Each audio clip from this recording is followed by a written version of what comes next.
Que a boa mão de Deus esteja com você. Vamos agora para o terceiro vídeo das nossas aulas de angelologia pelo Instituto Supera. Sou o professor Rogério de Souza. Vamos lá? Muito bem. Nós estamos estudando sobre os anjos, já vimos aqui a criação dos anjos, a sua natureza e também a sua organização em castas. Costuma-se usar a palavra hierarquia, mas nós queremos fazer uma correção, porque o termo hierarquia ele pressupõe uma espécie de subordinação das ordens inferiores para as ordens superiores. O que nós sabemos com certeza é que as castas possuem cada uma a sua própria organização e que uma não interfere na casta do outro, dando ordens uns sobre os outros. Embora que internamente eles tenham aí uma subordinação uns aos outros. Agora, quando a gente vem para o mundo dos homens ou o mundo material, o que vai acontecer? Aí você vai ter a palavra hierarquia, a palavra que significa justamente o governo do sagrado. As ordens sagradas se organizando numa espécie de pirâmide. E o mundo estava pronto. Pelo que a gente vê pelas escrituras, os anjos eles participaram como testemunhas da criação de Deus. E a partir deste momento, diz o apóstolo Judas, os anjos foram colocados em lugares de habitação. Uma vez que o mundo estava criado, o terreno do meio, a terra, os 3 lugares para cima e os 3 lugares para baixo, Deus foi colocando as categorias, as castas de anjos, cada um no seu lugar de habitação. Esse lugar de habitação, ele recebe 2 nomes de acordo com o profeta Daniel: fortalezas e santuários. Fortalezas, nós entendemos, aonde estão as guarnições de anjos de guerra. Anjos de guerra mesmo, anjos de combate. Por isso, fortalezas. E santuários, aonde estão alocados os anjos que vão cuidar da adoração, do culto. São esses 2 nomes, lugares de habitação, que o livro de Daniel dá para nós. Quando você vai para o Apocalipse diz que existem anjos que moram no sol. Existem anjos que moram nas estrelas. Existem anjos que moram nas águas. Existem anjos que moram nos 4 cantos da terra, segurando os 4 ventos da terra. Anjos que moram em lugares de fogo. E os anjos que estão habitando no segundo céu, no santuário de Deus, no tabernáculo, que é o tabernáculo original que foi usado por Deus para mostrar de modelo para Moisés, segundo céu. Existem os anjos que Deus colocou para morar no terceiro céu, na Nova Jerusalém, que está lá no terceiro céu, lá no terceiro andar. Tudo isso que nós estamos falando é uma linguagem figurada, é uma linguagem metafórica. Nós não temos acesso à realidade desse mundo espiritual a não ser pelo pensamento, pela ideia, pela comparação. E Deus colocou anjos para morar estritamente na terra, isto é, tomando conta das florestas, tomando conta dos mares, dos rios, de todos os lugares do mundo. Aí o que diz o apóstolo Judas para nós? Que existem anjos que não guardaram o seu lugar de habitação. Não guardaram. Isto é, não ficaram conformados com o lugar que Deus deu para eles morar, para eles habitar. E habitar como guardiães, como sentinelas, como cuidadores, como gente dos serviços gerais para fazer as manutenções necessárias. Não se conformaram, não guardaram seus lugares de habitação, eles abandonaram o posto. Aí o que acontece? A Bíblia vai falar para a gente de rebeliões que começaram a disparar no reino de Deus. Depois de tudo pronto e organizado, era só tocar a vida. Era só fazer o que lhe é mandado. Se a gente vai pelo Novo Testamento, o jugo de Deus não é pesado. Os mandamentos do Senhor também não são pesados. Todos esses anjos, eles têm acesso a um livro chamado Livro da Verdade. É isso que está escrito no livro de Daniel.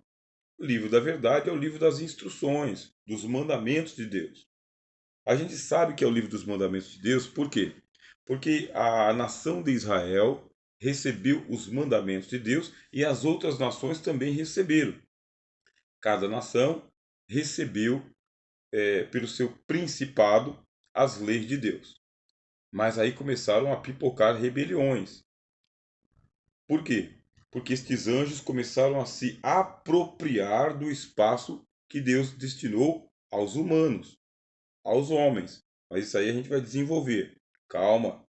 Por quê? Se nós falamos que existem serafins, querubins, o arcanjo Miguel e os anjos, chegando em o Novo Testamento, Paulo muda a nomenclatura destes anjos e os chama de principados, potestades, dominadores, tronos e as falanges de anjos das trevas, sabe? De dominadores das trevas, espíritos errantes. Quer dizer, aconteceu alguma reviravolta, aconteceram rebeliões.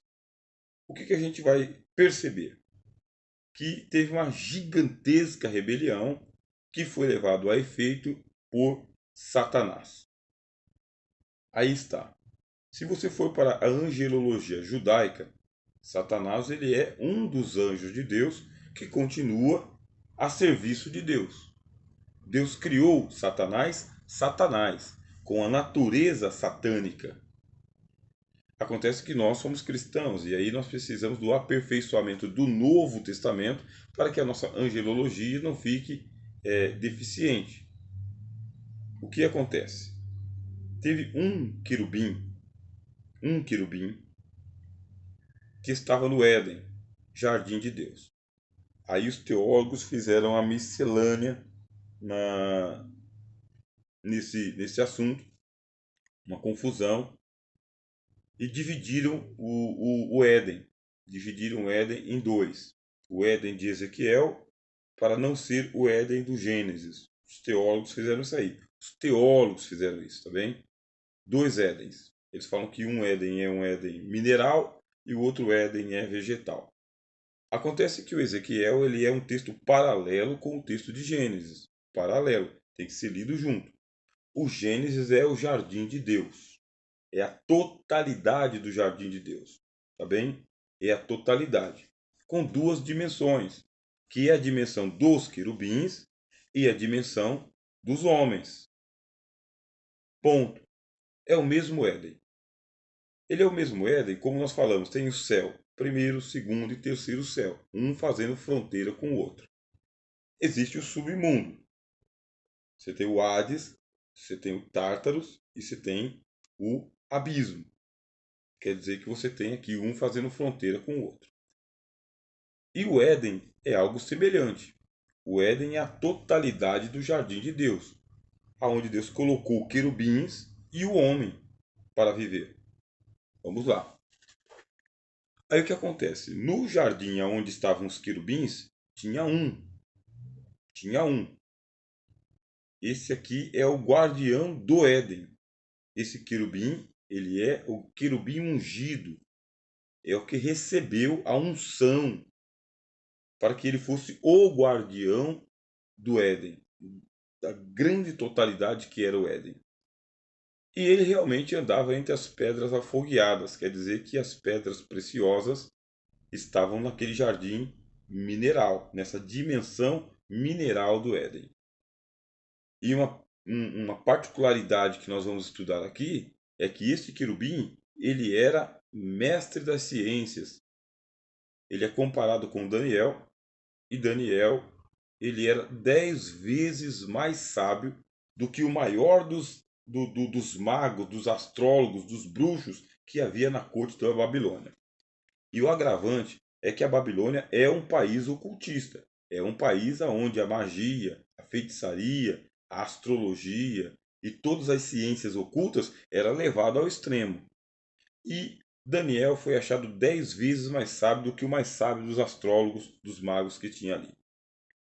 E o querubim do jardim de Deus, do Éden, Ezequiel 28, ele é comparado com Daniel, dizendo que ele é 7 vezes mais sábio que Daniel, que é 10 vezes mais sábio que os magos. Portanto, esse querubim, ele é o mestre dos magos. Ele tem acesso a ciências ocultas, a conhecimentos misteriosos. Quando esse querubim começa a transitar neste Éden de Deus, o livro de Ezequiel diz que no interior dele surgiu o pecado. No interior desse querubim surgiu o pecado. E qual que seria esse pecado que surgiu no interior dele? A violência. Ele foi se tornando um ser violento. E o Ezequiel diz: na multiplicação do teu comércio. Quer dizer que ele começou a fazer influência sobre outros seres. Esta influência, diz o livro do Apocalipse, chegou a alcançar 1/3 da corte celestial. 1/3 dos anjos. 1/3 dos anjos. Este é o comércio que o querubim foi fazendo. A influência, a eloquência, o encantamento, o vislumbre. O livro de Ezequiel diz que a formosura lhe subiu à cabeça, a vaidade tomou conta dele. E, em contrapartida, Deus fez que um fogo interior tomasse conta desse querubim. Isto é, o pecado dele se tornou irreversível. Irreversível. Ele não foi ele não foi tentado por fora. Ele foi tentado por si mesmo. A tentação surgiu nele mesmo. Esse querubim, quando ele aparece no livro de Isaías, ele aparece como fazendo parte da casta dos anjos que cantaram durante a criação, estrela da alva, que são os anjos da manhã, os anjos do dia, os anjos que veem o sol nascer. Essas estrelas da alva, eles cantam, assim como o querubim de Ezequiel. É um anjo que faz parte da música. Diz que instrumentos musicais foram engastados no corpo dele. O que veio para o nosso imaginário é que o andar dele é musical, que a fala dele é poética, que ele é um ser musical. E realmente, a gente vê a grande influência de Satanás no universo da música. Aí o que acontece? Acontece que no livro de Isaías, ele eleva o coração dele ao máximo do orgulho e da soberba, dizendo que agora ele não quer ficar no Éden de Deus. Ele quer estabelecer o trono dele acima da cúpula. Lembre-se que nós estamos utilizando aqui a cosmologia bíblica. Nós não queremos aqui fazer conflito com a astronomia da escola, da academia. Não queremos fazer esse conflito na sua mente. Queremos que você, quando estiver andando na Bíblia, fique com um mapa bíblico para você entender a cosmologia dentro do aspecto bíblico. Assim, a Terra seria plana, tá bem? E havia uma cúpula em volta da Terra. E com essa imagem é que o Isaías fala que o estrela da manhã, faz parte dessa caça de anjos cantores, anjos da manhã, ele coloca no coração subir aos céus. Ele precisa subir porque ele está no plano, está na terra. Ele faz parte dos anjos da terra, do primeiro céu. E ele vai colocar o trono dele, essa é a confabulação que existe entre ele e a terça parte dos anjos. Subir aos céus. Subir aos céus acima das mais altas estrelas de Deus que estão no segundo céu, acima da cúpula. Lembre-se que existe a cúpula, o trono de Deus no meio e para cima o palácio de Deus. Ele não quer ficar no lugar da habitação dele. Ele quer subir aos céus. E nesse intento de subir aos céus é que a rebelião se concentra. Ele realmente escalona a sua rebelião contra os céus. Uma batalha para invadir os céus. Mas Deus havia montado a sua guarda palaciana. E a guarda palaciana é composta dos sentinelas, outros querubins, e do arcanjo Miguel, e dos anjos. Esse negócio de subir aos céus e invadir o palácio não foi tão fácil para ele. É uma tentativa.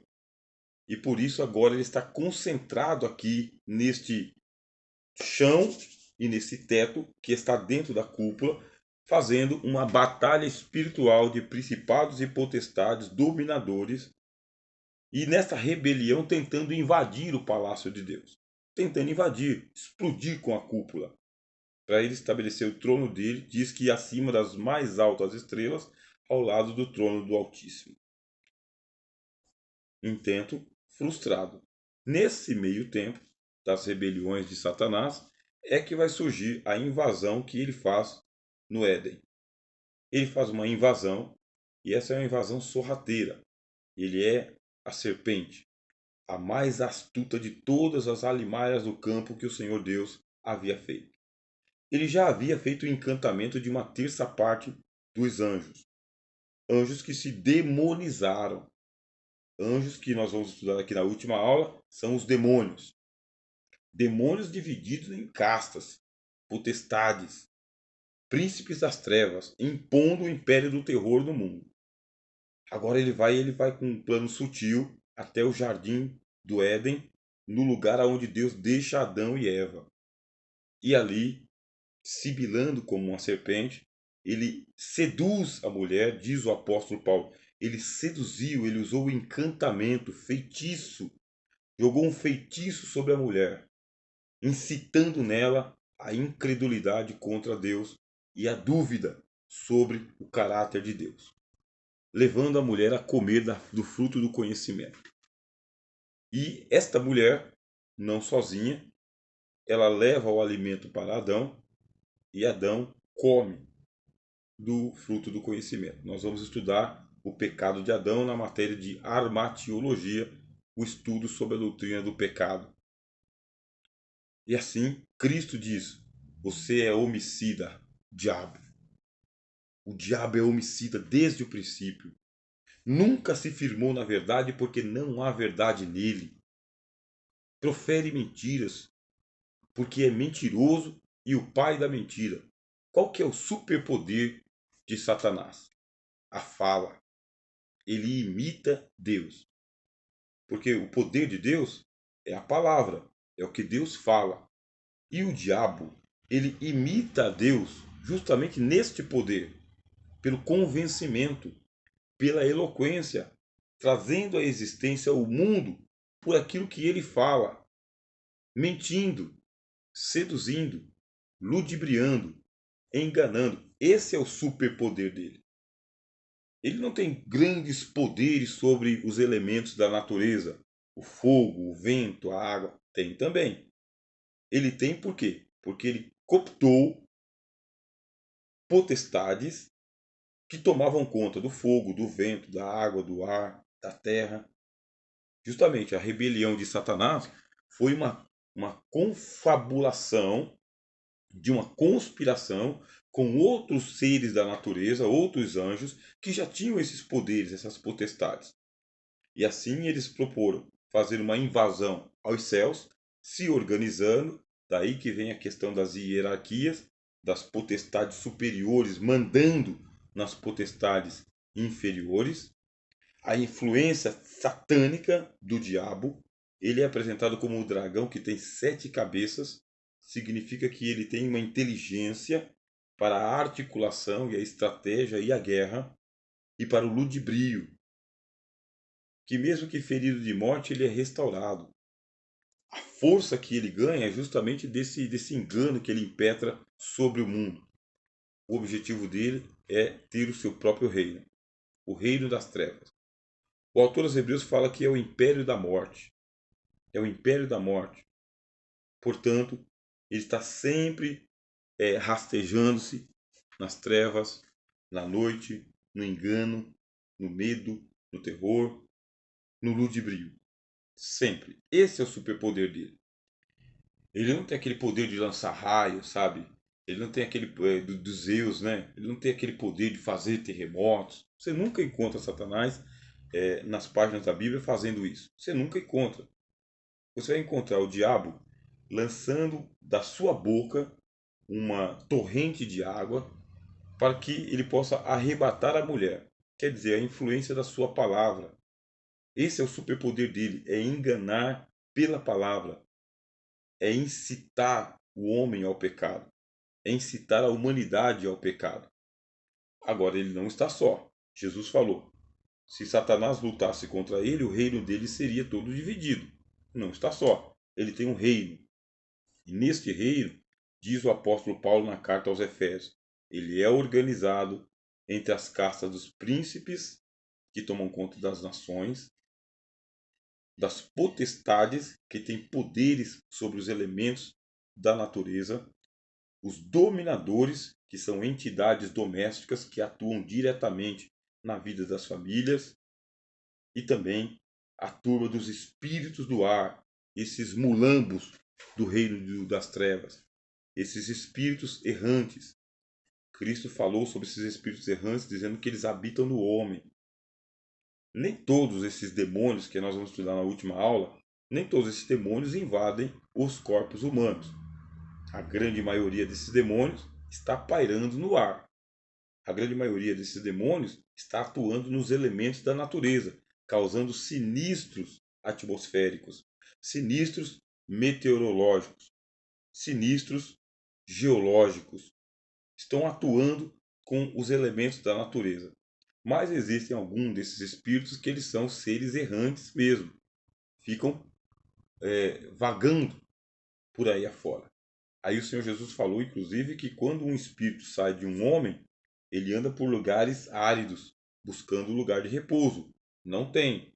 E ele acha outros 7 que estão vagando por ele aí.